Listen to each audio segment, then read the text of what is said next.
침침한 눈이 밝아지고 뱃살이 쏙 빠지려면 단호박을 이렇게 드셔야 합니다. 호박이 넝쿨채에 굴러 떨어졌다라는 표현 아시나요? 큰 힘을 들이지 않으면서 우연히 좋은 일이 생기거나 큰 성과를 거둘 때 이런 속담 쓰이죠? 옛부터 단호박은 그 자체로 맛있고 영양가가 풍부한 식품으로 많은 사랑을 받아온 채소인데요. 맛있는 단호박이 우리 건강에 다양한 효능을 제공하는 사실 알고 있나요? 그리고 단호박에 관한 건강한 삶을 사는데 도움이 되는 정보들 같이 알아보실게요. 단호박은 맛도 좋고 건강에 많은 효능을 가지고 있는 정말 훌륭한 식품인데요. 이런 단호박의 놀라운 효능들 5가지 바로 알려드릴게요. 단호박의 첫 번째 효능은 바로 심혈관 건강 개선입니다. 단호박에는 불포화 지방산과 식이섬유가 풍부하게 들어있는데 이런 성분들이 혈중 콜레스테롤 수치를 조절하고 혈액순환을 원활하게 도와줍니다. 또한 이 불포화 지방산은 체내에 축적된 나쁜 콜레스테롤을 감소시키고 혈관벽을 건강하게 유지하는 데에도 효과가 있습니다. 또한 단호박에 포함된 칼륨은 혈압 조절에도 효과적인데요. 칼륨은 나트륨의 작용을 중화시켜 혈압 상승을 방지하는 데 도움을 주게 되는데 그래서 칼륨이 풍부한 단호박은 고혈압 예방과 관리에 유익한 식품인 것이죠. 평소에 심혈관 질환이 걱정되거나 고혈압을 관리하고자 하는 분들에게 단호박은 매우 좋은 식품인데요. 단호박을 자주 섭취하면 혈액순환이 개선되고 혈압이 안정되므로 심장질환 예방에 매우 효과적이기 때문에 심혈관 건강을 지키는데 큰 도움이 됩니다. 심혈관 건강, 이제부터는 단호박으로 예방해보세요. 단호박의 두 번째 효능은 다이어트에 효과가 좋다는 것입니다. 단호박은 저칼로리 식품으로 다이어트를 할 때 섭취하면 매우 좋은 음식인 거 아시나요? 단호박의 열량은 100g에는 약 40에서 50kcal 정도밖에 안 되는데요. 보통 다이어트 하실 때 고구마 많이들 드시죠? 고구마의 열량은 100g당 약 85에서 110kcal인데요. 단호박의 칼로리는 고구마의 반도 안 되는 것이죠. 그래서 단호박은 다이어트 할 때 칼로리 걱정 없이 먹을 수 있습니다. 거기다 단호박은 식이섬유도 풍부해서 포만감을 오래 유지시켜줍니다. 이런 특징 덕분에 간식 대신 단호박을 드시면 과식을 방지할 수 있고 체중 조절에 효과적입니다. 또한 단호박의 식이섬유는 소화가 잘 되지 않아서 장에 천천히 흡수되기 때문에 혈당 조절에도 유익한데요. 급격한 혈당 상승을 막아주어 다이어트 중에도 혈당이 급격히 떨어지지 않게 도와주죠. 또한 다이어트 중에 발생할 수 있는 변비를 예방할 수 있기 때문에 체중 감량을 도울 뿐만 아니라 장 건강도 함께 챙길 수 있습니다. 다이어트 중이라면 단호박을 간식이나 식사 대용으로 활용해보세요. 맛도 좋고 영양도 풍부한 최고의 다이어트 식품입니다. 단호박의 세 번째 효능은 바로 눈 건강에 도움이 된다는 점입니다. 단호박에는 당근과 마찬가지로 비타민 A와 베타카로틴이 풍부하게 들어있는데요. 이 두 성분은 우리 눈의 건강을 지키는데 아주 중요한 역할을 합니다. 비타민 A는 눈의 망막을 건강하게 유지하는데 도움을 주고 시력 저하를 예방하는 데 효과적이에요. 특히 야맹증 예방에도 도움을 줄 수가 있죠. 그리고 베타카로틴은 강력한 항산화 작용을 해주기 때문에 눈의 피로를 덜어주고 눈의 노화를 늦추는 데도 도움을 줍니다. 혹시 하루 종일 스마트폰이나 모니터를 자주 보고 있지는 않으신가요? 화면을 계속 들여다보는 현대인들에게는 이 단호박에 들어있는 비타민 A는 특히 중요한 영양소라고 할 수 있죠. 눈이 피로하거나 건조감을 느끼신 분들에게 단호박은 자연적인 해결책이 될 수 있습니다. 단호박을 섭취하면 눈 건강을 지키고 나이가 들면서 생길 수 있는 시력 저하나 노화 방지에도 도움을 줄 수 있습니다. 단호박은 정말 건강에 많은 이점이 있는 식품이죠. 단호박의 놀라운 효능 네 번째는 면역력 강화입니다. 단호박에는 비타민 C와 아연이 풍부하게 들어있죠. 비타민 C는 면역 세포를 활성화시켜 감염 예방에 큰 도움을 주고 아연은 백혈구의 생성을 돕고 체내에서 염증 반응을 조절하여 면역 체계가 정상적으로 작동할 수 있게 도와줍니다. 이뿐만 아니라 단호박에 들어있는 항산화 물질들은 우리 몸의 세포를 보호하고 염증을 줄여 면역 기능을 더욱 향상시키는 데 도움을 주는데요. 특히 겨울철이나 환절기에 감기나 독감 예방을 위해 면역력 강화를 원하신다면 단호박을 꾸준히 섭취하시는 것이 좋은 식습관이 될 수 있습니다. 또 자주 피로감을 느끼거나 감기 등에 쉽게 걸리는 분들에게 단호박은 아주 좋은 식품이라는 것 알고 계시면 도움이 될 거예요. 단호박의 효능 5번째는 부종과 붓기를 개선하는데 도움을 주는 것입니다. 붓기에 호박이 좋다는 거 모르시는 분 없으시죠? 우리가 수술이나 시술을 받고 얼굴이 부을 때 약국에서 단호박즙 같은 거를 파는 것도 많이 보셨죠? 이는 단호박에는 칼륨이 풍부한데 칼륨은 체내에 있는 나트륨과 균형을 맞춰주고 몸 안에 불필요한 수분을 배출하는 역할을 합니다. 그래서 부종을 완화하고 몸의 붓기를 개선하는데 효과적이죠. 특히 평소에 손이나 발, 얼굴 등이 자주 붓는 분들에게 단호박을 섭취하면 체내 나트륨 농도를 조절해줘서 불필요한 수분이 빠져나가면서 붓기가 자연스럽게 완화될 수 있습니다. 이렇게 효능이 많은 단호박을 어떻게 섭취하느냐에 따라 그 효과가 달라질 수 있다는 사실 알고 계시나요? 섭취 방법에 따라 효능의 50%만 섭취하게 될 수도 있고 또 100%로 바뀔 수도 있는데요. 단호박 효능 100%로 섭취하는 방법 바로 소개해 드릴게요. 이 단호박 건강을 위해 섭취하는 방법 첫 번째는 껍질까지 섭취하는 것입니다. 단호박의 껍질은 과육과 견주어 봐도 손색 없을 정도의 많은 영양소를 포함하고 있는데요. 단호박의 껍질에는 대부분의 폴리페놀이 함유되어 있어 드실 때는 꼭 껍질까지 함께 드셔야 합니다. 단호박 껍질에는 단호박 속 알맹이에 없는 페놀산이 들어있는데요. 이 페놀산은 노화를 방지하며 혈액순환을 도와 심혈관 질환 예방에도 효과적입니다. 또한 껍질에는 비타민 A와 비타민 C, 항산화 물질들이 포함되어 있어 피부 건강과 면역력 강화에도 효과적입니다. 그래서 단호박을 섭취할 때는 꼭 껍질까지 함께 먹는 것이 좋은데요. 물론 껍질을 먹을 때는 꼭 깨끗하게 세척을 하고 농약이나 불순물이 묻어있지 않은지 잘 세척하고 확인하는 것이 매우 중요합니다. 그리고 껍질이 두껍고 질기게 느껴진다면 부드럽게 찌거나 껍질째 구워서 섭취하면 훨씬 더 편하게 먹을 수 있습니다. 단호박은 버릴 게 하나 없는 채소인데요. 호박잎도 몸에 매우 유익하다는 거 알고 계셨나요? 호박잎은 비타민 A, C, 칼슘, 철분이 풍부해서 뼈 건강에도 도움이 되고 또한 항산화 성분이 많아 체내 염증을 줄이고 소화 기능을 돕는 데에도 효과적인데요. 특히 피로 회복에 좋고 체내 독소를 배출하는 데 도움을 줍니다. 호박잎은 찜이나 볶음 등으로 다양하게 요리하여 섭취할 수 있습니다. 호박잎을 섭취하는 것도 단호박을 더 효과적으로 활용하는 좋은 방법이니 버리지 말고 꼭 같이 드셔보세요. 단호박을 먹을 때 호박씨를 빼놓을 수 없죠. 호박씨가 수면에 도움을 준다는 것 들어보셨나요? 호박씨에는 트립토판이라는 성분이 들어있어서 이 성분은 수면 개선에 큰 도움이 됩니다. 트립토판은 세로토닌과 멜라토닌으로 변환되는데 이 두 물질은 우리의 수면 리듬을 조절하는데 중요한 역할을 하죠. 그래서 불면증이나 수면의 질이 낮은 분들에게 호박씨는 정말 유용한 식품입니다. 또한 단백질과 건강한 지방이 풍부하여 혈당 조절에도 도움을 줄 수 있는데요. 혈당이 급격히 오르거나 내리는 것을 막아주고 당뇨병 예방에 효과적입니다. 그래서 호박씨는 다이어트에 매우 좋고 식사 후 간식으로 섭취하면 포만감을 오래 유지시킬 수 있습니다. 여담으로 우리 다른 사람의 단점을 뒤에서 이야기하는 것을 보고 뒷담화한다고 하고 호박씨 깐다고도 하잖아요. 과연 어떤 것 때문에 이런 이야기가 나왔을까요? 저도 궁금합니다. 아시는 분은 알려주세요. 이렇게 단호박은 아주 건강에 좋은 식품이지만 섭취 시 주의할 점이 있는데요. 건강을 지키기 위한 몇 가지 단호박 섭취 유의사항을 알아볼게요. 첫 번째는 껍질 섭취 시 소화 문제입니다. 단호박의 껍질은 건강에 많은 효능이 있지만 소화가 어려운 경우도 있을 수 있는데요. 특히 소화 기능이 약한 분들이나 위장에 민감한 분들은 껍질이 소화되지 않거나 불편함을 느낄 수 있습니다. 이런 분들은 단호박 껍질을 제거하고 속만 섭취하는 것이 좋습니다. 아니면 껍질을 먹을 때는 반드시 부드럽게 조리하여 섭취해서 소화 불량이나 복부 팽만감을 최대한 피하게 해야 합니다. 두 번째 유의사항은 알레르기 반응입니다.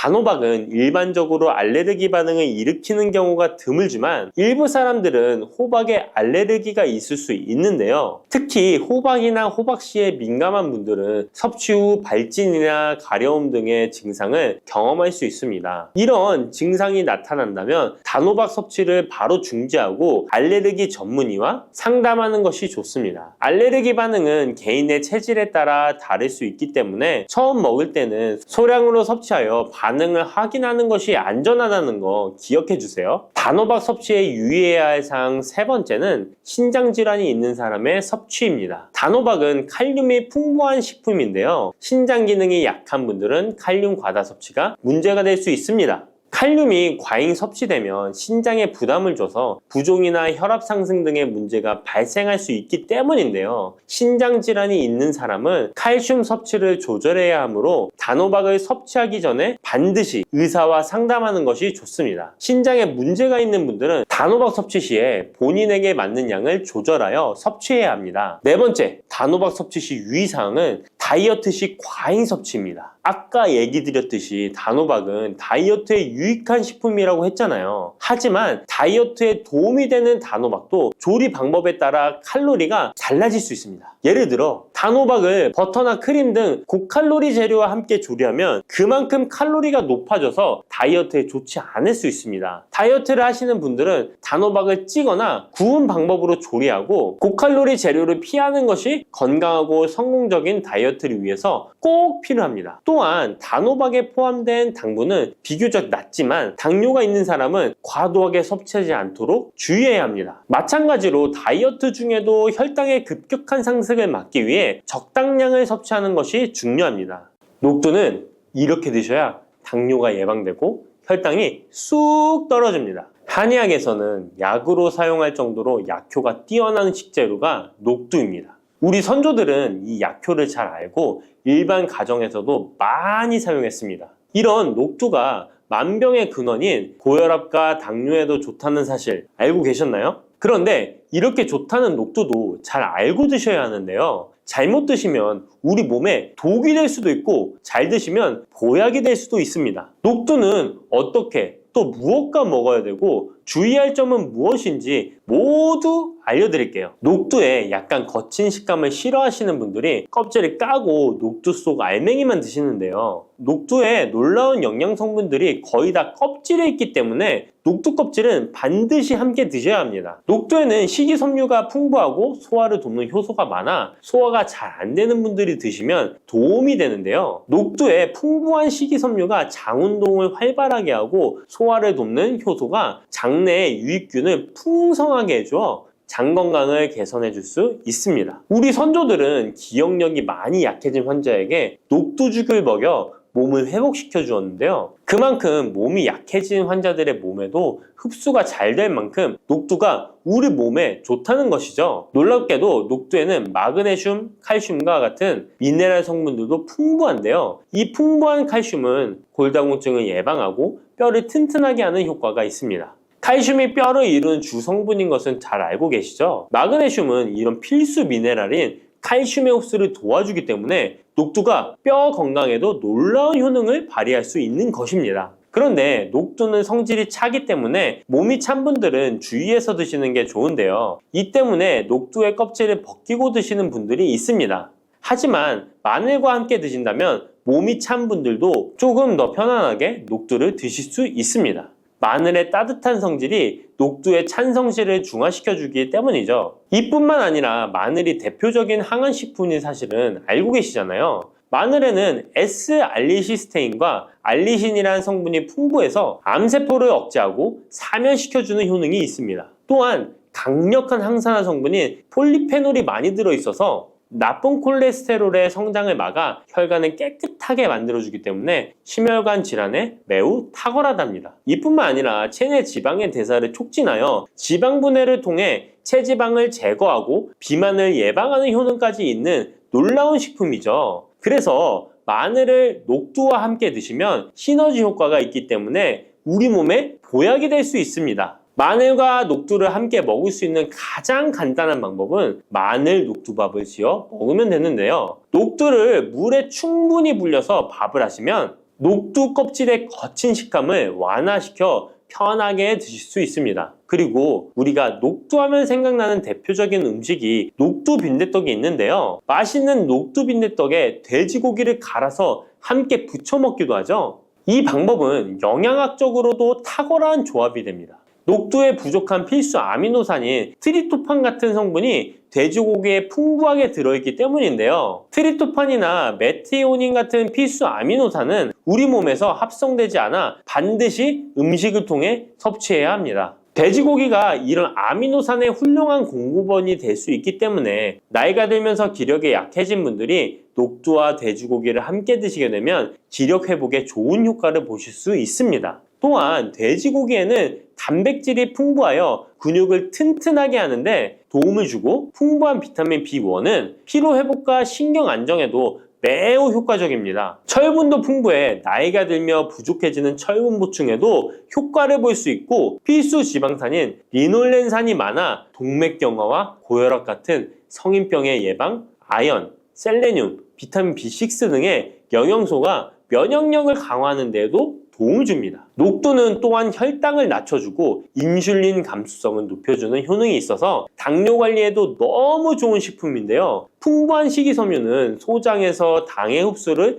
지연시켜주고 다양한 미네랄과 비타민이 당뇨로 인한 합병증을 예방하는 데에도 좋은 효능이 있습니다. 이때 팥과 함께 드시면 이런 효과들이 매우 높아집니다. 팥은 강력한 항산화 성분인 안토시아닌이 풍부해서 혈관의 활성산소를 제거해주고 혈관세포의 손상을 예방해줘서 혈관을 깨끗하고 건강하게 해줄 수 있습니다. 2014년에 발표된 한 연구에서 팥을 섭취하는 것이 2형 당뇨병 환자의 혈당 수치와 인슐린 저항성을 개선하는 데 도움이 되는 것으로 보고됐습니다. 이 연구에서는 4주 동안 매일 팥을 섭취한 결과 당뇨 환자들의 공복 혈당 수치가 평균 19.5% 감소하였고 인슐린 저항성이 감소하는 결과를 볼 수 있었습니다. 또한 팥은 쌀의 10배 이상, 바나나의 4배 이상의 많은 칼륨을 함유하고 있는데요. 칼륨은 몸 안에 나트륨을 배출하고 당뇨 환자의 신장 기능을 강화시켜주며 혈압 상승을 억제해주는 효능이 있습니다. 팥은 한의원에서 다이어트를 위한 처방을 할 때도 사용되는데 팥의 풍부한 칼륨은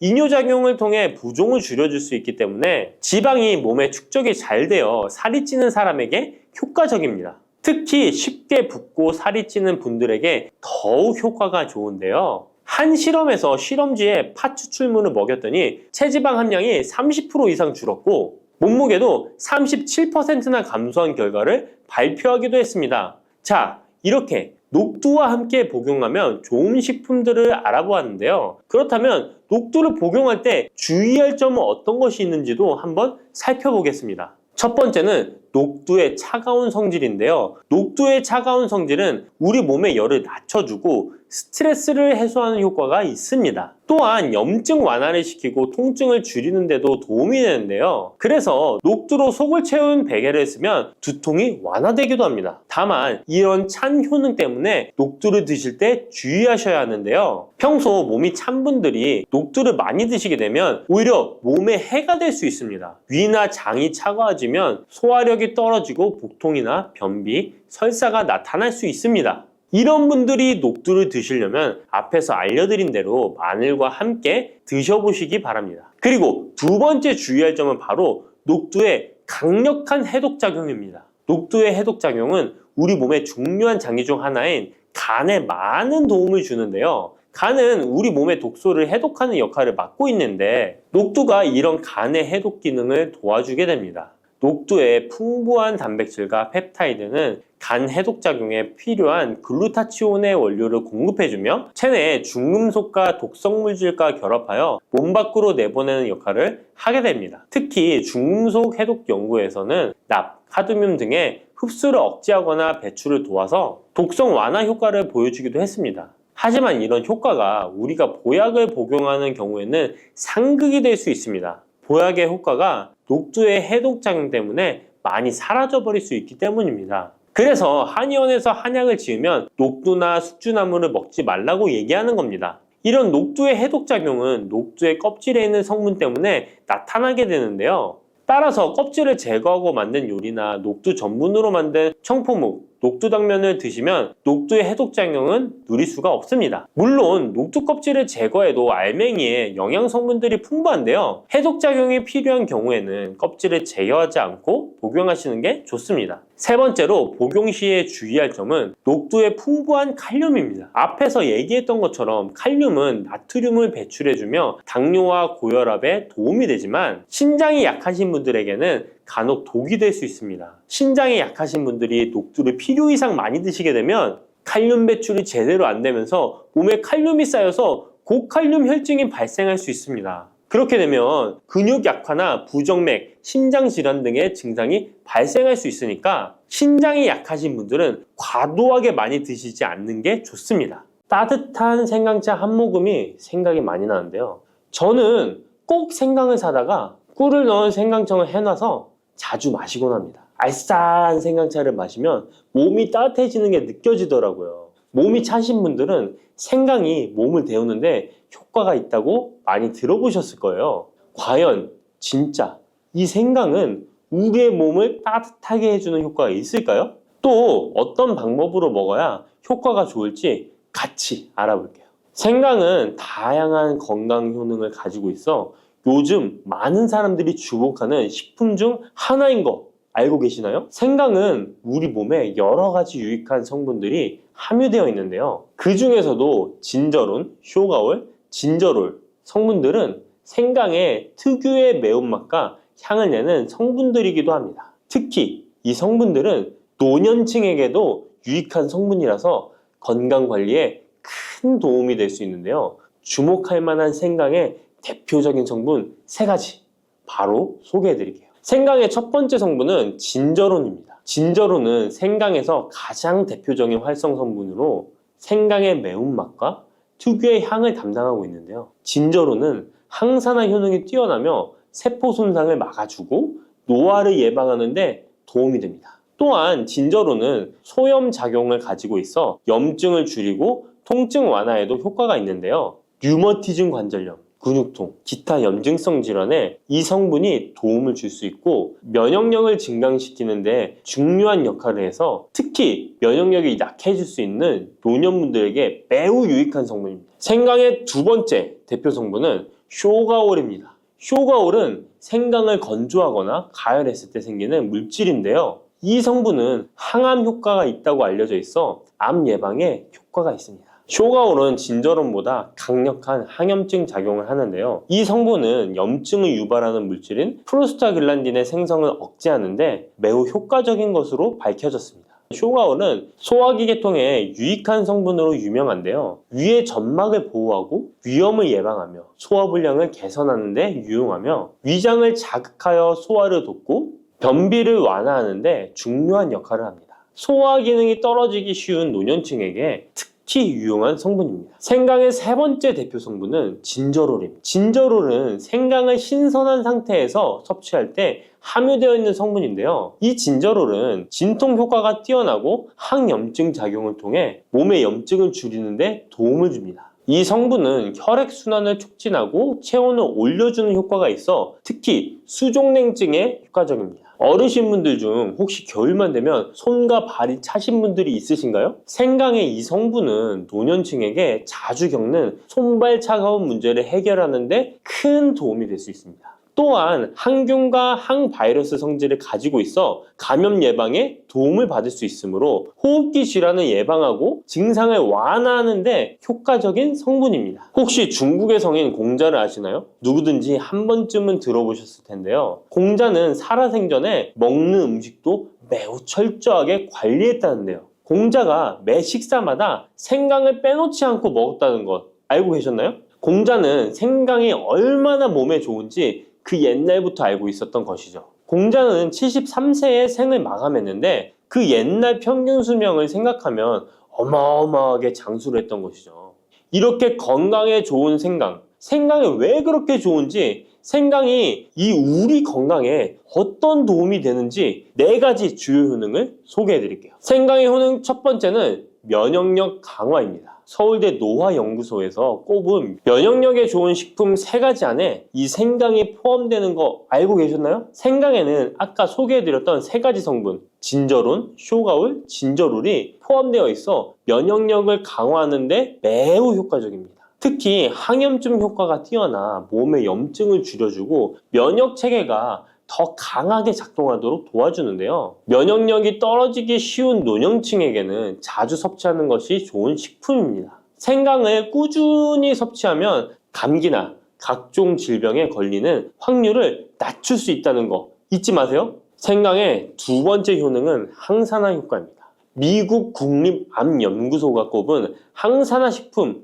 1등급인 생강은 진저론과 쇼가울 같은 성분이 포함되어 있는데요. 이 성분들은 강력한 항산화 효과를 가지고 있으며 이 항산화 물질은 우리 몸에서 자유 라디칼이라는 유해 물질을 제거해 주어 노화, 염증, 심혈관 질환과 각종 질병을 예방하는 데 중요한 역할을 합니다. 특히 생강은 세포의 산화 스트레스를 줄이고 피로 회복과 노화 방지에 효과적이어서 건강한 노년을 위해 꼭 필요한 식품이라고 할 수 있죠. 생강의 세 번째 효능은 바로 수족냉증 완화입니다. 수족냉증은 특히 노년층에게 흔하게 나타나는 증상 중 하나인데요. 손발이 차가워지고 특히 겨울철에 더 불편함을 겪는 분들이 많으시죠. 생강은 혈액순환을 촉진시켜주는 효과가 있어 수족냉증을 완화하는 데 탁월합니다. 생강의 진저롤 성분이 체온을 높여주고 혈관을 확장시켜서 손발이 따뜻해지는 데 도움을 줍니다. 또한 한의학에서는 생강이 몸의 찬 기운을 밖으로 내보내주고 또 몸 안에 열을 발산해주는 효능이 있다고 유명한데요. 우리 옛 조상부터 이 생강이 몸을 따뜻하게 해주는 효과가 있다는 것을 알고 있었던 것이죠. 생강의 네 번째 효능은 소화불량 개선입니다. 예전처럼 많이 먹지도 않았는데 속이 더부룩하신 분들 많이 계시죠. 소화불량은 나이가 들면서 자주 겪게 되는 문제인데요. 생강은 소화불량을 개선하는데 매우 효과적입니다.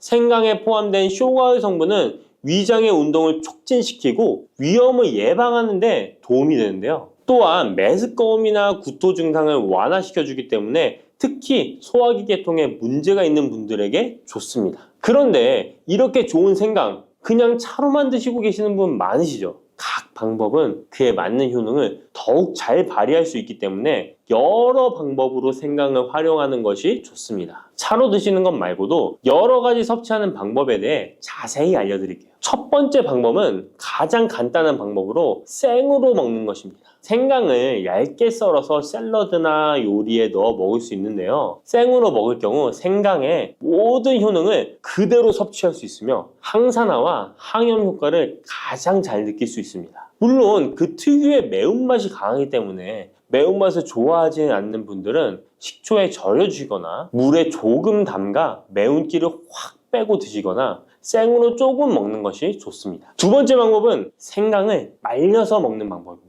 생강을 건조해서 차나 국물에 넣어 먹을 수 있는데요. 볕이 잘 들고 통풍이 잘 되는 곳에 말리셔도 되고 아니면 음식 건조기에 넣고 말리셔도 됩니다. 말린 생강은 소화 기능을 더욱 돋고 소염작용을 강화하는 데 효과적입니다. 또한 말린 생강은 장시간 보관이 가능하고 생강의 매운맛이 부드럽게 중화되어 편하게 섭취 가능한데요. 체온을 높여주는 효과가 있어 겨울철에 특히 유용합니다. 차로 끓여 마시면 몸을 따뜻하게 해주고 피로 회복에도 도움이 됩니다. 세 번째 방법은 생강을 가루로 내서 먹는 방법입니다. 생강가루는 다양한 요리에 활용할 수 있고 특히 음료나 디저트에 넣어 먹기에 좋은데요. 혹시 진저맨 쿠키라고 들어보셨나요? 크리스마스에 자주 보이는 쿠키인데요. 외국에서는 진저맨 쿠키라고 쿠키 반죽에 생강가루를 넣어 겨울철 생강을 먹기 싫어하는 아이들에게 주는데요. 이렇게 가루 형태로 만들게 되면 생강의 매운맛을 부드럽게 즐길 수 있고 물에 타서 마시거나 다양한 요리에도 넣어 드실 수 있고 또한 소화 기능을 돕고 약간의 진통 효과까지 누릴 수 있습니다. 그냥 생강만 드시게 되면 너무 맵다고 하시는 분들 있으신가요? 혹시 생강의 향이 너무 강해서 조금 옅게 드시고 싶은 분도 있으실 텐데요. 그런 분들은 주목해 주세요. 생강과 잘 어울리는 식품 몇 가지 소개해 드릴게요. 생강과 잘 어울리는 식품 첫 번째는 레몬입니다. 레몬과 생강은 궁합이 아주 좋은데요. 레몬은 비타민C가 풍부해서 면역력 강화에 도움을 주고 생강은 항산화 작용을 하는데요.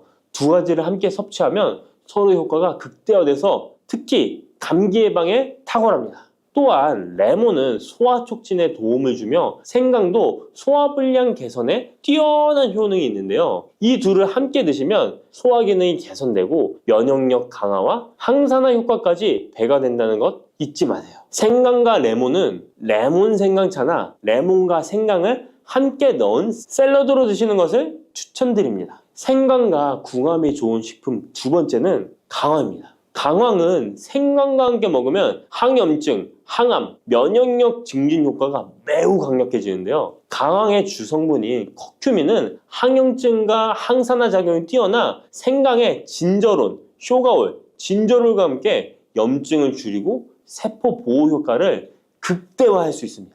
또한 강황은 면역력을 강화하는 데도 중요한 역할을 하는데요. 생강과 강황은 두 가지 모두 소염작용이 뛰어나기 때문에 관절염이나 염증성 질환을 앓고 있는 사람들에게 매우 뛰어난 작용을 합니다. 강황 생강차는 특히 겨울철에 체온을 올려주는 효과가 있어 겨울철 몸이 차신 분들, 수족냉증이 있으신 분들에게 추천드립니다. 생강과 같이 먹으면 좋은 식품 세 번째는 꿀입니다. 겨울철 꿀에 생강을 담가 차로 드시는 분들 많으시죠? 꿀은 생강과 함께 섭취하면 그 효능이 배가 되는데요. 꿀은 항균과 진정 효과가 있어 생강의 자극적인 맛을 부드럽게 해줄 뿐만 아니라 또한 꿀은 피로 회복에 좋고 생강과 함께 먹으면 소화불량 개선에도 도움이 됩니다. 꿀 생강차는 속을 따뜻하게 해주고 위와 목을 따뜻하게 해주어 감기 증상이나 기침 완화에도 좋은 음료입니다.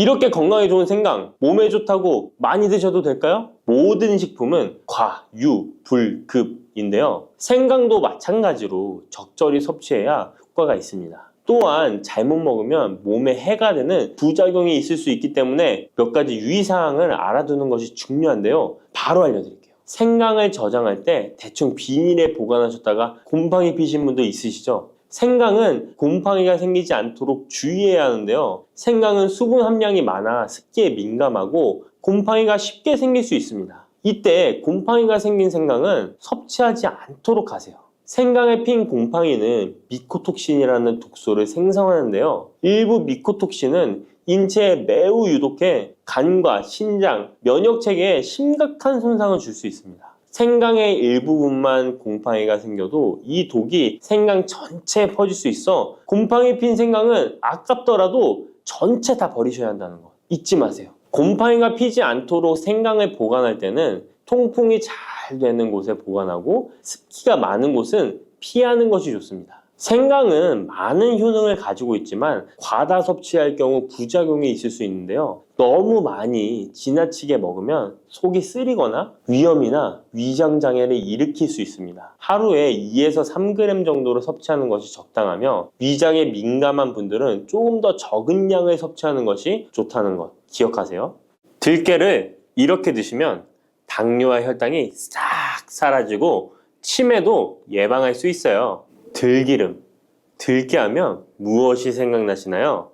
들기름에 북어와 미역국을 구수하게 볶아 시원한 북어 미역국을 끓여 먹어도 정말 맛있죠? 건강에도 좋다는 이 들기름과 들깨 잘못 먹으면 암에 걸리고 혈관 건강에도 악영향을 줘서 치매도 유발할 수 있다는 사실 알고 계셨나요? 들깨의 효능과 어떻게 먹을 때 건강을 해쳐 암에 걸리고 치매를 유발하는지 그리고 어떻게 먹는 것이 건강하게 먹는 방법인지 어떻게 보관하는 것이 가장 좋은 방법인지 들깨에 대한 모든 것 알려드릴게요. 나이가 들면서 산책하기도 힘들고 관절이 쑤시고 무릎 통증 때문에 힘드시지 않으신가요? 들깨의 첫 번째 효능은 바로 관절염에 좋다는 것입니다. 무릎이나 관절 통증 때문에 병원에서 진통제를 처방받으시잖아요. 이때 처방받는 진통소염제의 역할은 몸속에 프로스타글란딘이라는 물질의 생성을 억제해서 통증을 막아주는 건데요. 들깨 속에는 식물성 오메가3 지방산인 알파리놀렌산이 함유되어 있는데 이는 체내에서 염증을 일으키는 프로스타글란딘의 생성을 억제하는 데 아주 좋은 효능을 발휘합니다. 우리가 오메가3를 먹는 이유 중에 하나도 혈관 건강이나 피를 맑게 해준다 등의 역할도 있지만 몸속에 미세 염증을 잡아주는 역할도 있어 드시는 분들이 정말 많은데요. 들깨가 바로 이런 염증 유발물질을 억제해줘서 진통 역할을 한다는 것이에요. 그리고 들깨의 두 번째 효능은 바로 뼈 건강에 도움을 준다는 것입니다. 들깨는 관절염과 무릎 통증을 완화시켜주는 성분이 들어있을 뿐만 아니라 바로 뼈 건강에도 도움을 주는 식품인데요. 바로 칼슘 함량이 높기 때문입니다. 들깨의 100g에는 390mg 정도 되는 칼슘이 함유되어 있어 뼈 건강에 아주 도움을 줄 수 있는 좋은 식품이기도 합니다. 그래서 뼈 건강에 아주 도움을 줄 수 있는 좋은 식품이기도 합니다. 그래서 들깨를 꾸준히 섭취하면 골다공증 예방에도 참 좋은데요. 골다공증은 중년 이후 노화가 진행될 때 영양 불균형이 생기면서 많이 발병하게 되는데요. 여성의 경우 폐경 이후에 골밀도가 많이 감소해서 골다공증이 발생하는 경우가 많습니다. 노인의 골반 골절은 65세 이상은 30%가 1년 내에 사망하고 80세 이상은 50%가 2개월 내에 사망할 수 있으므로 노인의 뼈에 대한 관리는 매우 중요한데요. 골다공증의 관리는 뼈 건강을 유지하고 골절 위험을 줄이기 위해 중요합니다. 뼈 건강을 위해 들깨 꾸준히 섭취하는 게 좋겠죠? 나이가 들면서 깜빡깜빡하는 일이 잦아지고 기억력이 떨어져 고민되시는 분이 많으시죠? 이제 걱정하지 마세요. 세 번째 들깨 효능은 바로 뇌 건강, 뇌 신경을 튼튼하게 해주고 기억력을 높여주며 치매를 예방하는 데 도움을 준다는 것입니다. 이렇게 좋은 효능이 있는 이유는 들깨에 바로 아까 잠깐 말씀드린 오메가3가 풍부하게 함유되어 있기 때문입니다. 오메가3는 등푸른 생선에 많이 함유되어 있다고 알고 계시잖아요. 이것은 동물성 오메가3고요. 식물성 오메가3인 알파리놀렌산이 들깨에 많이 함유되어 있는데요. 들깨에 함유된 지방산 중에서 60%가 바로 알파리놀렌산입니다.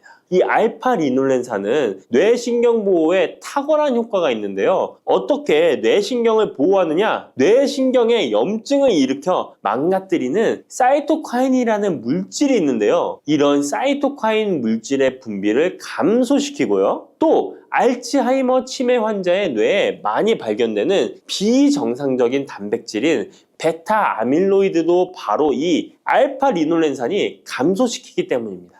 참치에 많이 함유되어 있다는 DHA 들어보셨죠? DHA가 바로 대표적인 뇌기능 강화 물질인데요. 이 DHA가 기억을 높이는 데 도움을 주고 학습 능력 또한 좋게 하는데요. 이 DH는 체내에 합성되지 않아 식품으로 섭취를 해야 합니다. 들깨에 함유된 알파리놀렌산이 흡수될 때 바로 이 DHA로 전환이 됩니다. 어린이 전용 오메가3 같은 경우도 성인보다는 EPA보다 DHA 함유량이 높은 영양제도 많죠? 들깨가 뇌신경, 뇌 건강에 좋은 이유가 바로 이겁니다. 네 번째 들깨의 효능은 심장을 건강하게 하고 뇌혈관의 노화를 막아주는데 도움을 준다는 것입니다. 알파리놀렌산이 체내에 흡수될 때 DHA로 변환된다고 했잖아요. 그뿐 아니라 바로 EPA로도 변환이 되는데요. 이 EPA가 어떤 역할을 하냐면 바로 혈소판 응집을 억제해 혈관에 혈전이 생기는 것을 방지하는 효능이 있습니다. 그리고 혈관을 튼튼하게 하는 효능과 혈액의 중성지방과 나쁜 콜레스테롤인 LDL을 낮추고 좋은 콜레스테롤인 HDL을 높여주는 역할도 합니다. 미국의 심장협회에서는 허혈성 뇌졸중, 심장마비로 인한 돌연사, 관상동맥 질환 등의 위험을 감소시키기 위해 매주 1에서 2회 이상 오메가3 지방산이 풍부한 등푸른 생선을 섭취하는 것이 도움을 준다고 발표했습니다. 그런데 이 오메가3 지방산의 함량을 살펴보면 100g당 오메가3 지방산의 함량이 연어에는 11.5g, 고등어에는 9.9g, 들깨에는 무려 63.1g이나 함유되어 있습니다. 정말 많이 함유되어 있죠? 들깨에는 연어에 비해 5배 이상 들어있다는 것입니다. 들깨를 꾸준히 드셔서 혈관도 건강하게, 심장도 튼튼하게 유지하시기 바랍니다. 5번째 들깨의 효능은 바로 변비에 좋다는 것입니다. 들깨의 껍질에는 식이섬유가 풍부한데요. 들깨 100g에는 18g 정도로 풍부한 식이섬유가 함유되어 있습니다. 이 식이섬유는 장내에서 수분을 흡수하게 되는데요. 수분을 흡수하여 대변을 무르게 하고 장 운동도 촉진하여 변비를 예방하는 데 도움을 주는 것입니다. 또한 불포화 지방산이 풍부한데요. 들깨에 함유된 리놀렌산이 대장의 염증을 억제해주고 변비로 인해 발생할 수 있는 대장질환 또한 예방하는 데 도움을 줄 수 있습니다. 6번째 들깨의 효능은 바로 췌장을 건강하게 하는데 도움을 준다는 것입니다. 들깨에 풍부하게 함유된 루테올린이라는 성분이 있는데요. 이 성분이 몸 안에서 인슐린에 대한 반응도를 높이는 기능을 합니다. 이게 무슨 말이냐면 췌장에서 인슐린을 조금만 분비하게 돼도 몸 안에서 이 인슐린이 작용을 잘해서 혈당이 급격히 올라가는 것을 막아주고 이렇게 되면 췌장에서 인슐린 분비를 줄일 수 있겠죠. 이렇게 췌장의 부담을 많이 덜어줄 수 있다는 것입니다. 루테올린을 통한 인슐린 반응도가 높아지면 당뇨도 예방할 수 있고 혈당 조절에도 많은 도움을 받을 수 있는 것입니다. 7번째 들깨의 효능은 알레르기성 질환을 예방하는데 도움을 주는 것입니다. 들깨에 오메가3 지방산이 많이 함유되어 있다고 했잖아요. 이 오메가3 지방산이 염증을 억제하고 면역력을 강화시키는 효과가 있어서 알레르기 증상을 예방하고 완화시키는데 도움을 줄 수 있는 것입니다. 그리고 또 비타민 E가 풍부하게 함유되어 있는데요. 비타민 E는 항산화 작용에 뛰어나고 알레르기 반응을 일으키는 물질인 히스타민의 분비를 억제하는 효과가 있습니다. 알레르기에 처방받는 항히스타민제와 비슷한 기전이라고도 어찌 보면 볼 수 있겠죠. 8번째 들깨의 효능은 빈혈에 좋다는 것입니다. 들깨 100g에는 철분이 약 14mg 정도로 함유되어 있는데요. 이는 시금치의 약 2배에 해당됩니다. 시금치보다도 철분 함량이 높아 빈혈에 도움을 줄 수 있는 것이고 그뿐만 아니라 들깨에 함유된 비타민 B1, 2는 조혈작용을 도와주는데요. 조혈작용이란 혈액 속의 혈구를 만들어내는 과정을 말합니다. 빈혈이 있는 분들이 들깨를 꾸준히 드신다면 빈혈을 개선하는데 많은 도움을 받을 수 있는 것이죠. 자, 그런데 이렇게 좋은 들깨도 가장 취약한 단점이 있습니다. 그것은 바로 열에 약하고 쉽게 산패된다는 것입니다. 일반적으로 통들깨보다는 들기름으로 많이들 섭취하게 되시는데요. 이 들기름을 짤 때의 방법이 중요합니다. 보통은 200도 이상으로 들깨를 달달 볶아서 기름을 짜게 되는데요. 이때 몸에 좋은 오메가3 지방산이 대부분 파괴가 됩니다. 그래서 들기름을 드실 때는 저온에서 압착한 기름을 사용하시는 것이 좋습니다. 저온에서 압착한 기름은 제가 하단 링크에 있으니까 잘 구경해 보세요. 저온 압착유 또는 생들기름이라고도 하는데요. 이 기름을 요리에 사용할 때에도 열에 오랫동안 가열하지 마시고 요리가 끝나갈 무렵에 들기름을 넣어주시거나 먹기 직전에 드레싱을 하여 드시는 것이 좋습니다. 들기름은 또한 산패가 쉽게 되는데요. 들기름이 산패되면 벤조피렌이 생성되게 되는데 이게 1급 발암물질입니다. 산패된 들기름을 지속적으로 드시게 되면 발암물질을 계속 먹게 되는 것이죠. 그래서 들기름의 사용기한을 지켜주시는 것이 좋은데요. 보통은 2달 이내로 드시는 것이 좋고 개봉을 하셨다면 1달 이내에 소비하시는 것을 권장드립니다. 보관 방법도 정말 중요한데요. 신문지나 검은 비닐 등으로 감싸서 빛을 차단하고 밀봉한 상태에서 반드시 냉장 보관하시기 바랍니다. 만약 실온에 두신다면 들기름의 산패는 급속히 진행되기 때문입니다. 그런데 이 들기름을 오래 보관할 수 있는 방법도 있는데요. 그것은 참기름과 섞어 섞어서 보관하시는 것입니다. 참기름에는 비타민 E와 세사몰이라는 성분이 있는데요. 이 성분이 산패를 막아주는 데 도움을 줍니다. 이 세사몰이라는 성분은 참기름을 고온에 붓거나 기름을 짜는 과정에서 생성되는 물질인데요. 이 때문에 다른 기름에 비해 참기름이 산패가 느리고 지속성이 좋은 것이죠. 그래서 들기름과 참기름을 7:3 또는 8:2 정도로 섞어서 보관하시면 조금 더 오래 보관하실 수 있습니다. 그런데 들깨를 기름으로 드시게 되면 들깨 껍질을 섭취할 수 없는데요. 들깨 껍질에 몸에 좋은 식이섬유와 대표적인 항산화 물질인 폴리페놀 성분들을 다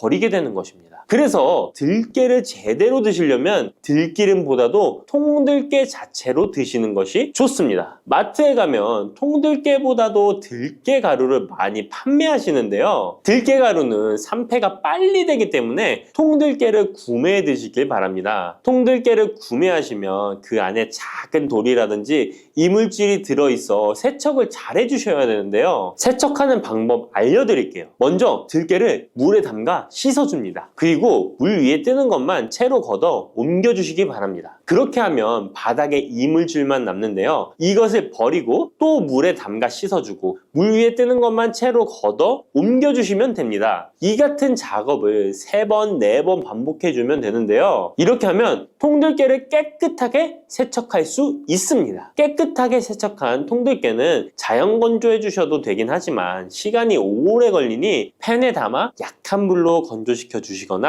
쉬운 방법은 전자레인지를 이용하시면 됩니다. 전자레인지를 이용한 건조 방법 알려드릴게요. 세척한 통들깨를 접시에 담아 주시고요. 이렇게 해서 5분 정도 돌려주시고요. 상태를 확인해 줍니다. 아직 덜 건조되었을 거예요. 한 번에 오랜 시간 전자레인지에 돌리면 들깨가 탈 수 있으니까 이렇게 5분 정도씩 돌려가며 상태를 확인해 주면서 완전히 건조될 때까지 이 작업을 해주시면 됩니다. 완전히 건조된 통들깨는 그냥 스푼으로 떠서 드셔도 되고요. 먹을 만큼씩 믹서기에 갈아서 음식에 넣어 드셔도 되고 통들깨 자체로 음식에 넣어 드셔도 됩니다. 이렇게 하시면 들깨를 산패되지 않은 상태로 신선하고 건강하게 버리는 것 없이 드실 수 있습니다. 당근이 몸에 좋다는 사실은 이미 알고 계시죠? 몸에 좋다는 당근도 먹는 방법과 함께 먹는 음식에 따라 몸에 독이 될 수도 있고 보약이 될 수도 있다는 사실 알고 계신가요? 당근과 함께 먹으면 보약이 되는 음식, 당근을 먹는 방법, 그리고 당근을 제대로 먹을 때 나타나는 놀라운 효능까지 당근에 대한 모든 것을 알려드릴게요. 그리고 연예인이 3주 동안 11kg나 감량했다고 하는 당근 다이어트 방법도 영상 뒷부분에 있으니까 끝까지 시청해주세요. 그럼 당근에 대한 모든 것 바로 시작합니다. 당근의 대표적인 효능은 베타카로틴에서 나옵니다. 베타카로틴은 채소를 노란색, 주황색, 빨간색이 되도록 하는 성분이며 대표적인 항산화 물질입니다. 항산화 작용을 한다는 것은 항염증 작용을 한다는 것이고 항염증 작용을 한다는 것은 바로 항암 작용을 할 수 있다는 것인데요. 당근의 첫 번째 효능은 눈 건강을 좋게 한다는 것입니다. 당근의 베타카로틴이 우리 몸속에 들어오게 되면 비타민 A가 되는데요. 비타민 A는 눈 건강을 좋게 하는 성분이죠.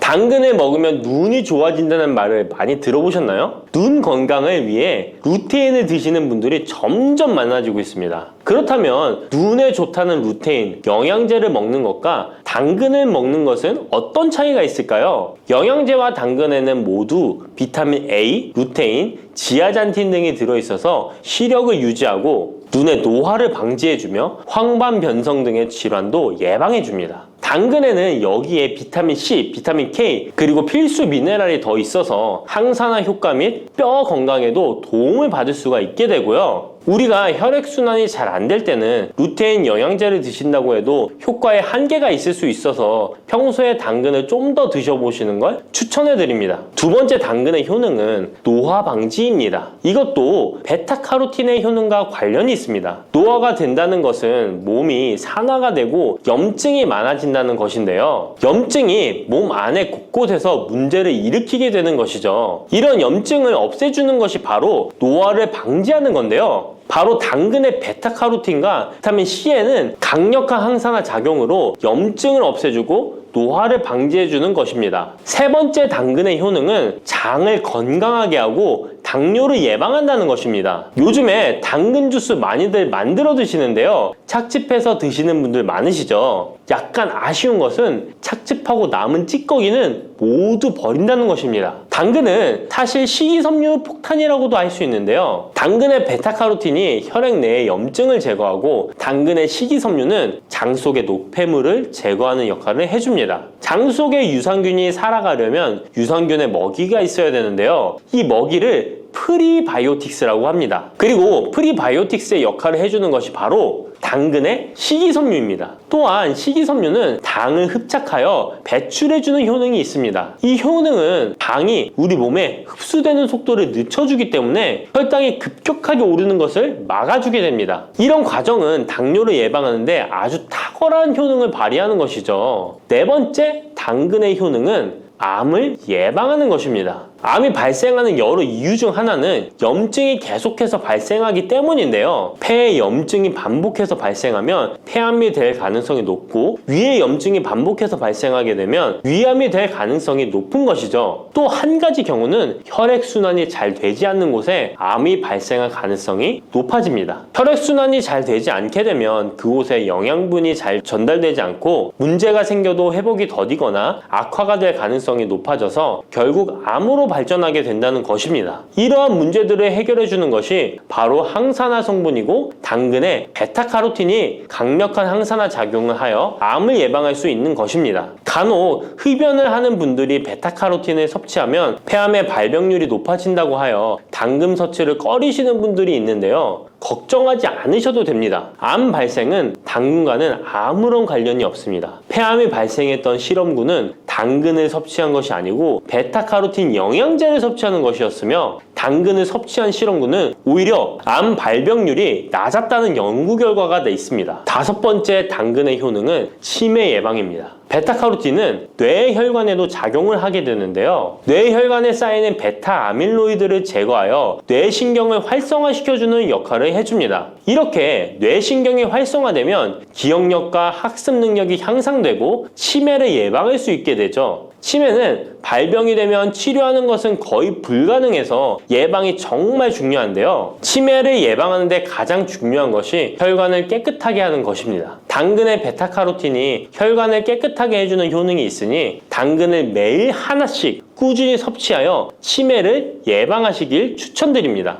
여섯 번째 당근의 효능은 바로 다이어트에 효과적이라는 것입니다. 여성 연예인이 당근 다이어트로 3주 동안 11kg을 감량한 사실도 있는데요. 이런 효과를 누릴 수 있는 이유가 당근에 함유된 식이섬유 때문입니다. 풍부한 식이섬유는 포만감을 주고 섭취한 당 성분과 지방 성분을 배출시켜주는 역할을 하기 때문에 다이어트에 탁월한 효능이 있는 것이죠. 그렇다면 연예인이 활용했던 당근 다이어트 레시피 지금부터 알려드릴게요. 먼저 당근을 잘 씻어서 잘게 채를 썰어줍니다. 당근 1개에 소금 1스푼을 넣어서 10분 정도 저여주시고 절인 물은 꼭 짜서 버려줍니다. 그리고 올리브오일과 식초에 버무려 밀폐용기에 담아 냉장고에서 2~3시간 숙성하신 후에 드시면 됩니다. 먹을 때는 사과를 채 썰어서 함께 드시면 더욱 맛있게 드실 수 있습니다. 이렇게 좋은 당근도 먹는 방법에 따라 효과를 10배 이상 늘릴 수도 있고 함께 먹으면 더욱 좋은 음식들이 있는데요. 우선 당근을 드실 때 다이어트가 목적이라면 생으로 드시는 것이 가장 효과가 좋습니다. 다만 식이섬유는 소화가 잘 되지 않기 때문에 장이 안 좋은 분들은 익혀서 드시는 것이 좋습니다. 그리고 당근을 드실 때는 껍질까지 함께 드시는 것을 추천드리는데요. 당근의 영양 성분은 껍질에 가장 많이 함유되어 있기 때문입니다. 그리고 당근의 베타카로틴은 지용성 성분입니다. 지용성이라는 것은 기름에 잘 녹는다는 것인데요. 따라서 베타카로틴을 잘 흡수하기 위해서는 기름과 함께 섭취하는 것이 좋습니다. 오메가3가 풍부한 올리브유나 들기름, 아마씨유 같은 기름을 사용하면 좋고요. 이렇게 기름을 사용해서 살짝 익혀 드시게 되면 생으로 드셨을 때 10% 정도 흡수되는 베타카로틴을 70% 정도 흡수할 수 있게 됩니다. 엄청난 차이죠? 기름에 볶을 때 주의사항은 너무 오래 익히지 말고 살짝만 익혀서 드시는 것이 좋습니다. 너무 오래 볶으면 오메가3를 함유한 기름도 산패되어서 문제가 될 수 있기 때문입니다. 다음으로 함께 먹으면 좋은 음식들을 알려드릴게요. 몇 년 전부터 유행하고 있는 주스 있잖아요. ABC 주스라고 하는데요. 들어가는 재료는 사과, 비트, 그리고 당근이죠. 이 세 가지를 함께 갈아서 주스로 마시면 항산화 폭탄 주스를 마시게 되는 것인데요. 이 세 가지 중에서 비트의 효능이 혈관을 확장시켜주는 역할을 합니다. 풍부한 항산화 성분들이 확장된 혈관을 따라 온몸 구석구석에 공급되어 혈관을 깨끗하게 하고 염증을 제거하여 각종 질병을 예방할 수 있게 되는 것이죠. 다만 비트에는 옥살산이 함유되어 있어서 신장의 결석을 유발할 수 있기 때문에 신장이 약하신 분들은 약간의 주의가 필요하고요. 그래서 요즘엔 이 비트를 빼고 사과, 양배추, 당근 이렇게 세 가지를 넣은 ACC 주스를 많이 드시는데요. 양배추는 우리 몸의 진액을 보충해줘서 점막을 촉촉하게 해주는 효능이 있어서 외부로부터 들어오는 바이러스와 이물질을 배출시켜주는 탁월한 효능이 있습니다. 그리고 항암 효과를 극대화시켜줄 수 있는 음식도 알려드릴게요. 바로 브로콜리와 단호박을 당근과 함께 드시면 됩니다. 세 가지를 생으로 드시는 것보다 찜기에 쪄서 드시면 흡수율을 훨씬 높일 수 있고요. 올리브 오일과 약간의 소금을 넣고 물과 함께 섞어서 드시면 맛도 좋고 건강에도 좋은 강력한 항암 주스로 드실 수 있습니다.